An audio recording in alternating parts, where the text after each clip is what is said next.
Hello dear students.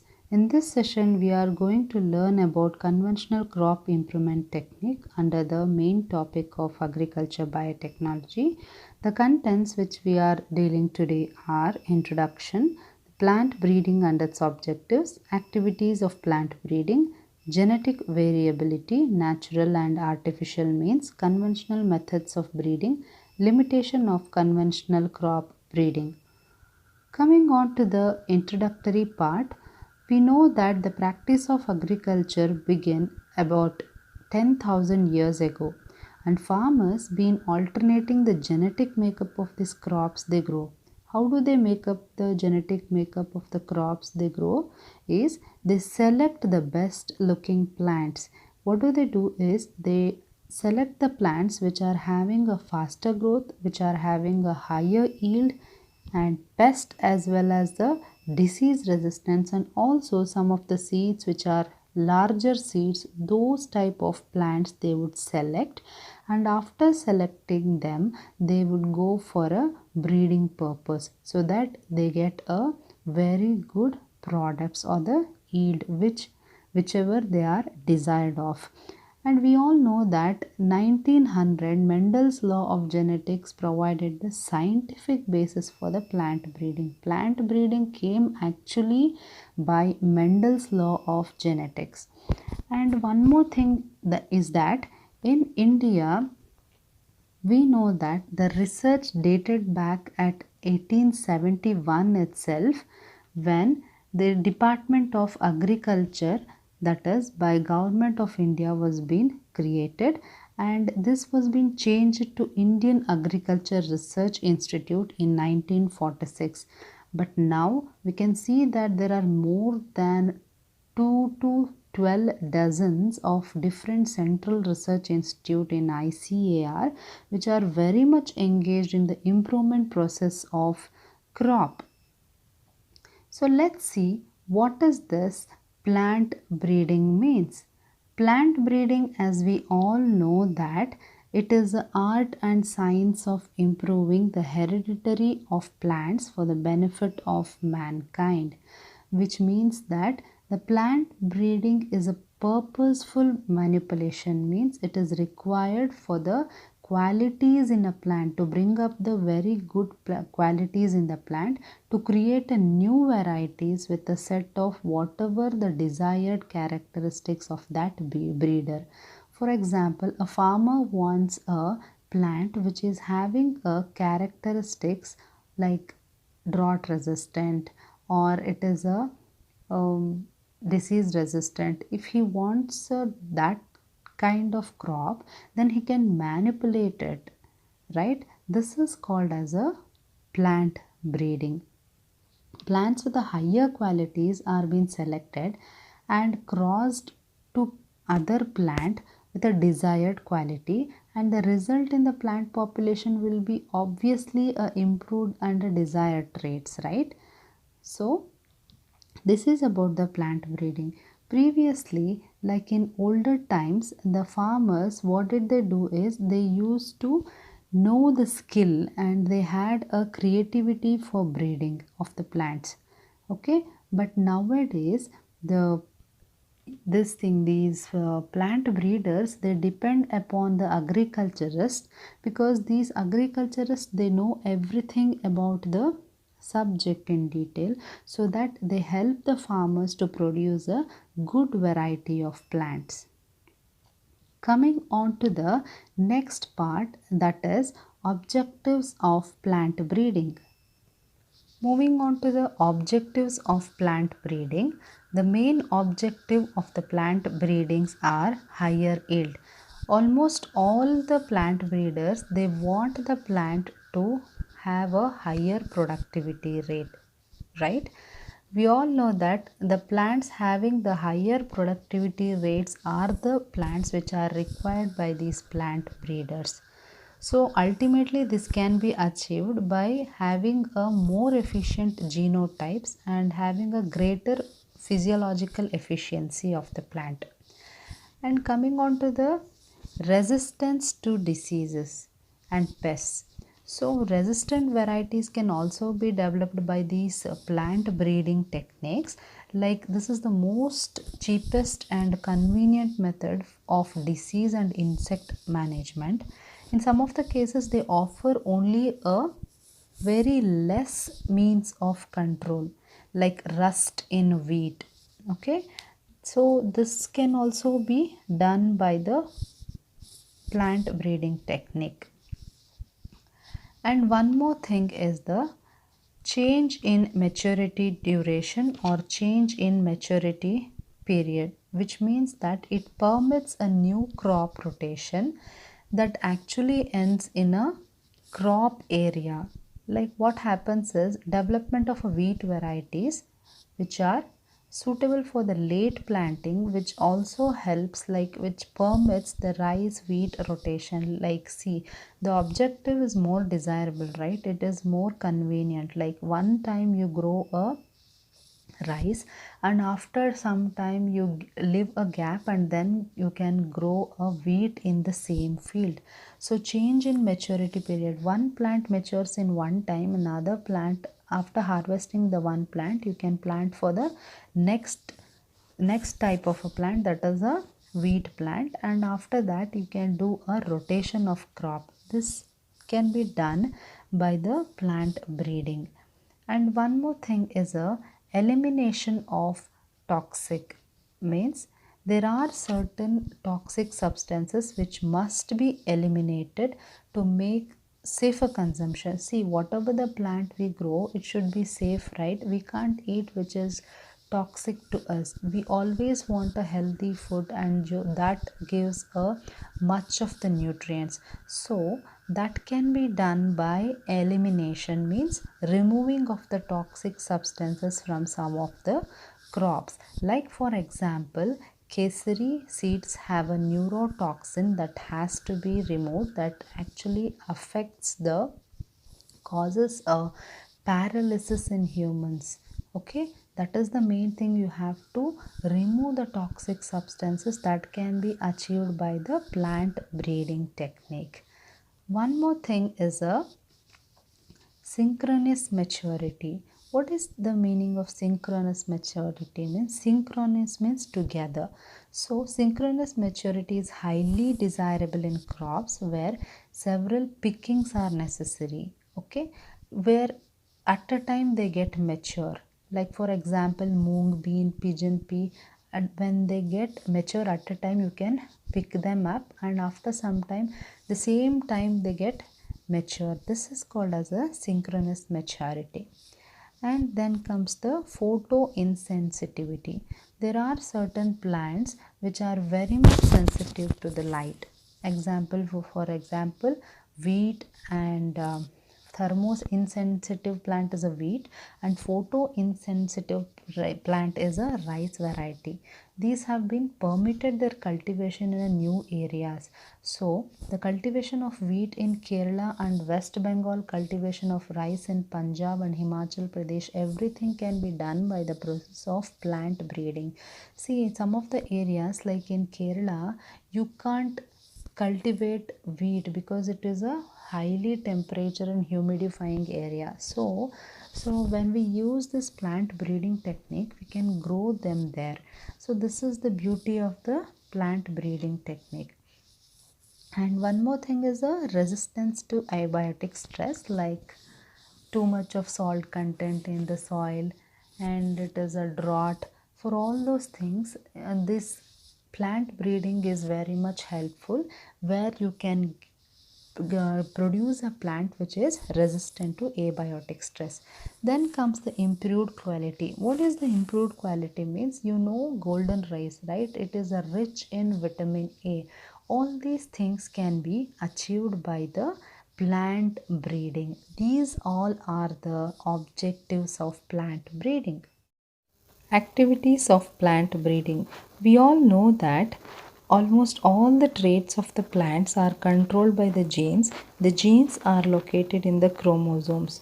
So, this genotypic variation can be or alteration can be done for the crop in order to get a benefits, that is a consequent benefits to the farmer, so that they get a very good variety of the plants.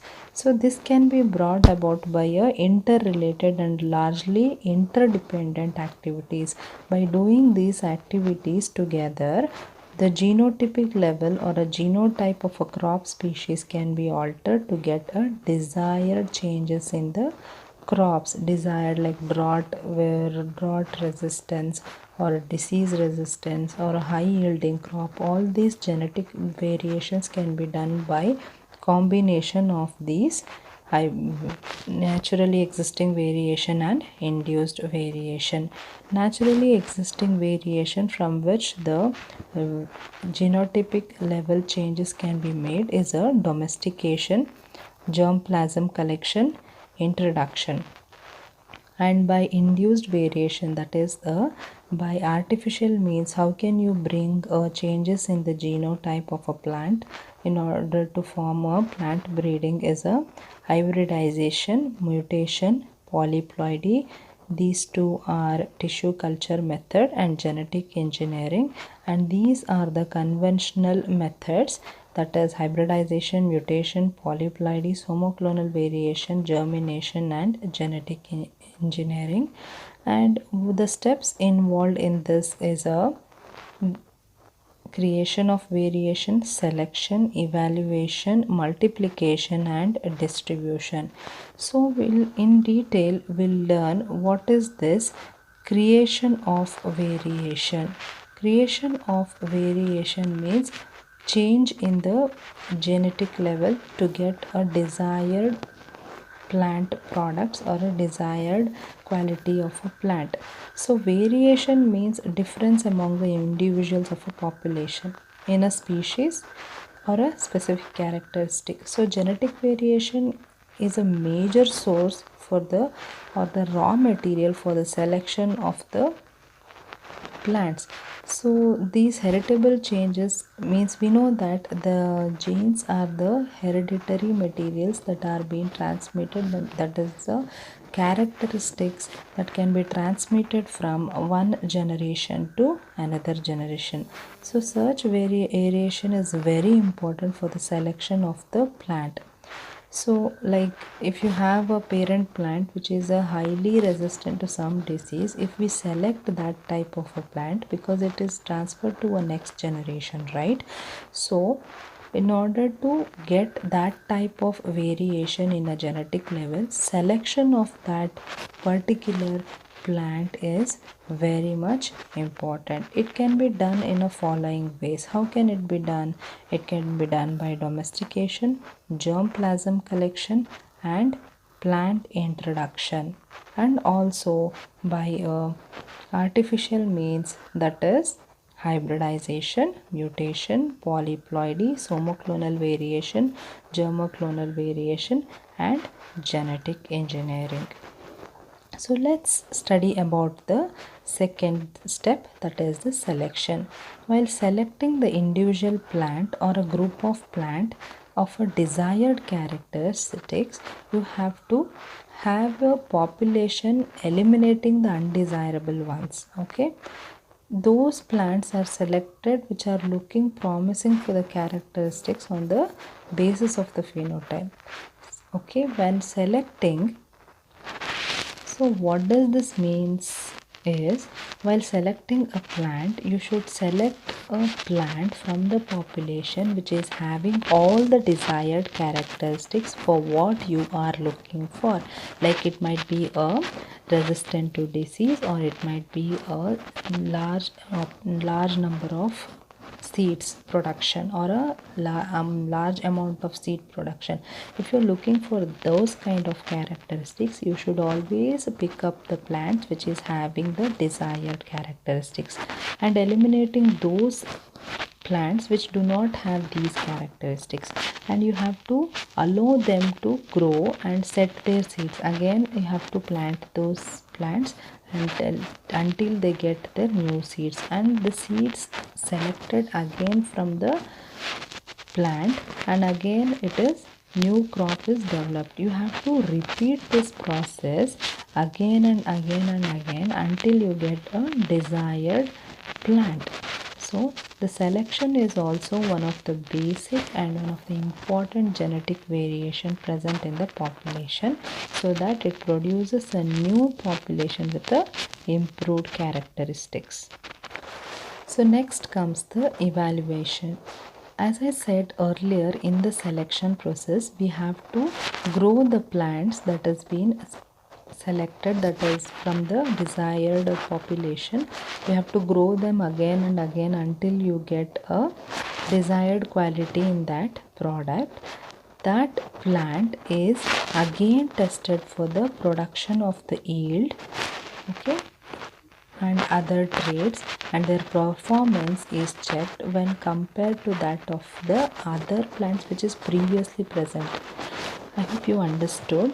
Like in the previous selection process, I said we have to grow the plants until we get a desired qualities in that plant, okay.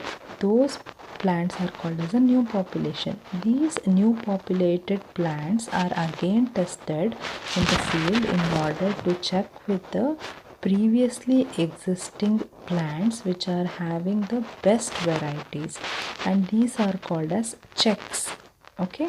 If the new lines or the strain or the population shows a superior performance when compared to the older existing best varieties, that is called as a checks, then these new population are called as a new variety or the best variety. And coming on to the multiplication, this step concerns with the large scale production of a certified seed production. This can be done by a seed industry. Another important thing is a distribution. So these certified seeds is ultimately sold to the farmers who use it for the commercial production of the crop for the purpose of cultivation.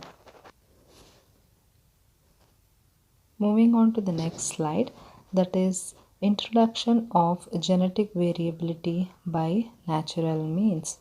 So first one is a domestication. We all know that previously the animals were being wild types. So after when the mankind improved, the animals were brought and they were kept under a human management. As a time passed, these animals they adjusted to this environment and they transferred that genes to their coming generation, so that this way the genetic variation takes place naturally in animals, and the same way in the plants also.